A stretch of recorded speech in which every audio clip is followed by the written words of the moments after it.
پاکستان، امریکہ اور سعودی عرب کا اتحاد افغانستان میں سوویت روس کے خلاف برسر پیکار تھا۔ روس کی فضائی برتری ختم کرنے کے لیے امریکہ نے ایک ایسا میزائل تیار کیا جس کے لیے لانچر نہیں، صرف انسانی کاندھا چاہیے تھا۔ یہ میزائل تھا سٹنگر میزائل۔ اس میزائل نے روس کو تگنی کا ناچ نچا دیا۔ سٹنگر میزائل پاکستان کے ذریعے افغانستان کو سپلائی کیے جاتے تھے۔ ضیاء الحق کے دور میں ان میزائلوں کو محفوظ کرنے کے لیے کئی مقامات چنے گئے، جن میں سے ایک راولپنڈی کا اوجڑی کیمپ بھی تھا۔ مجاہدین سٹنگر میزائلوں سے روسی ہیلی کاپٹروں کو پتنگوں کی طرح گرانے لگے۔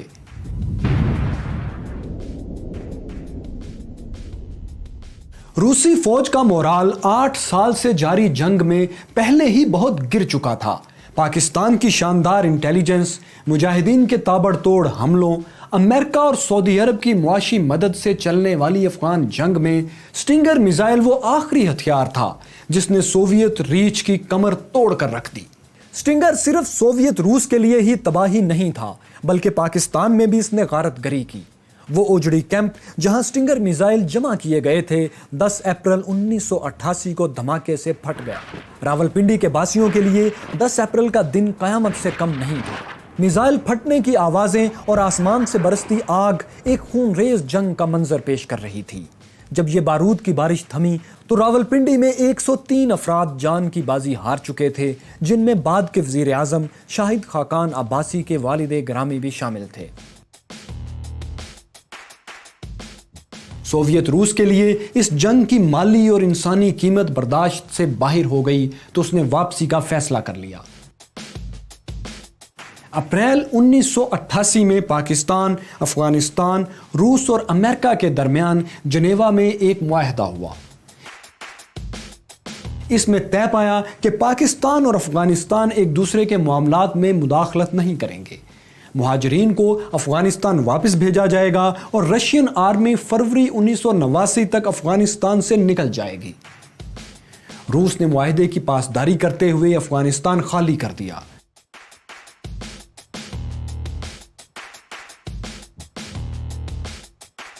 لیکن روسی افواج کے مکمل انخلاء سے پہلے ضیاء الحق کا آخری وقت آن پہنچا تھا۔ کہا جاتا ہے کہ ضیاء الحق کو خفیہ ایجنسیوں نے پہلے ہی خبردار کر دیا تھا کہ ان کے قتل کا منصوبہ بنا لیا گیا ہے۔ موت سے پہلے آخری چند ماہ وہ آرمی ہاؤس راولپنڈی میں بند ہو کر رہ گئے تھے۔ ان کی موت سے 3 دن پہلے 14 اگست کی تقریب کا سارا فنکشن بھی ان کے حکم پر آرمی ہاؤس میں کروایا گیا۔ اس وقت ضیاء الحق اتنے خوفزدہ تھے کہ انہوں نے آرمی ہاؤس کے صحن میں لگے درختوں کو سیکیورٹی رسک قرار دے دیا اور 40 درخت کٹوا دیے۔ اس پروگرام کے صرف 3 دن بعد وہ آرمی ہاؤس سے نکلے اور ٹینکوں کی مشقیں دیکھنے بہاولپور پہنچ گئے۔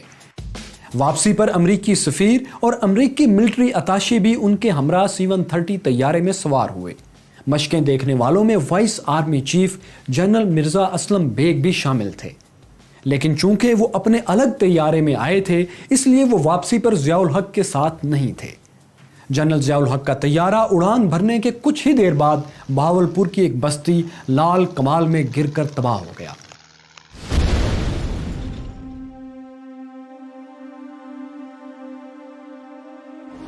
مرد حق ضیاء الحق ہمیشہ ہمیشہ کے لیے واصل بحق ہونے کے لیے خدا کے حضور حاضر ہو رہا ہے۔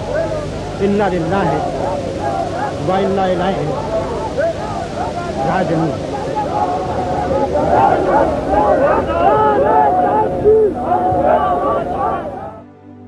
حیرت کی بات یہ ہے کہ طیارے کے حادثے میں امریکی سفیر اور ملٹری اتاشی جیسے اہم عہدیدار مارے گئے، لیکن امریکہ نے سانحے سے متعلق حقائق جاننے میں کبھی دلچسپی نہیں دکھائی۔ یہی وجہ ہے کہ ضیاء الحق کے قتل کو امریکی سازش کہنے والوں کی تعداد بہت زیادہ ہے۔ جنرل ضیاء کو افغان جہاد اور اسلامی قانون سازی کی وجہ سے مذہبی حلقوں میں قدر کی نگاہ سے دیکھا جاتا ہے۔ تاہم افغان جنگ کے دوران مہاجرین کے ساتھ منشیات، کلاشنکوف کلچر اور دہشت گردی کا طوفان بھی پاکستان میں در آیا تھا۔ اس وجہ سے آج بھی ضیاء الحق کو شدید تنقید کا نشانہ بنایا جاتا ہے۔ ضیاء الحق نے 11 سال تک ملک پر بلا شرکت غیر حکومت کی، لیکن اپنے خاندان کے لیے کوئی دولت جمع نہیں کی۔ لیکن یہ بھی ایک حقیقت ہے کہ ضیاء الحق نے جو بڑے بڑے فیصلے کیے، ان میں سے بعض کا خمیازہ پاکستان آج تک بھگت رہا ہے۔ تاریخ کی ستم ظریفی تو دیکھیے کہ جن گرم پانیوں تک رسائی کے لیے روس نے 10 سال جنگ کی، 30 سال بعد وہی راستہ سی پیک کے ذریعے پرامن طریقے سے حاصل ہو گیا۔ حالانکہ ابھی ان لوگوں کے بال کالے ہیں جنہوں نے روس کے خلاف افغان جنگ میں حصہ لیا تھا۔ ضیاء الحق کا ہنگامہ خیز دور ختم ہو گیا، لیکن ایسا کیا ہوا کہ وہ بھٹو جسے ضیاء الحق 7 سال پہلے دفن کر چکے تھے، مینار پاکستان پر پورے قد سے آن کھڑا ہوا۔ پاکستان کی تاریخ میں پہلی بار جاگ پنجابی جاگ کا نعرہ کیسے لگا، کیوں لگا اور کس نے لگایا؟ بے نظیر اور نواز شریف نے 1988 کے انتخابات جیتنے کے لیے ایک دوسرے کے خلاف ایسی اخباری مہمات چلائیں کہ آج اگر آپ دیکھیں تو ششدر رہ جائیں۔ یہ سب کچھ اگلی قسط میں آپ کو دکھائیں گے۔ اگلی اقساط بر وقت دیکھنے کے لیے دیکھو سنو جانو کو سبسکرائب کریں اور بیل آئیکن پر ضرور کلک کریں تاکہ ہر اپڈیٹ آپ کو فوری مل سکے۔ لائک، کمنٹ اور شیئر بھی ضرور کیجئے تاکہ ہم اس سلسلے کو جاری رکھ سکیں اور بہتر سے بہتر بنا سکیں۔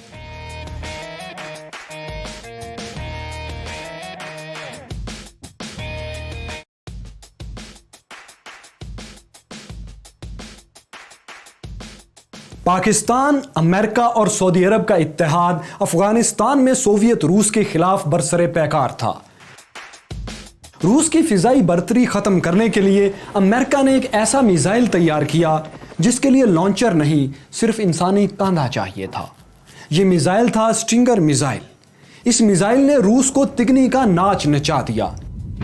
سٹنگر میزائل پاکستان کے ذریعے افغانستان کو سپلائی کیے جاتے تھے۔ ضیاء الحق کے دور میں ان میزائلوں کو محفوظ کرنے کے لیے کئی مقامات چنے گئے، جن میں سے ایک راولپنڈی کا اوجڑی کیمپ بھی تھا۔ مجاہدین سٹنگر میزائلوں سے روسی ہیلی کاپٹروں کو پتنگوں کی طرح گرانے لگے۔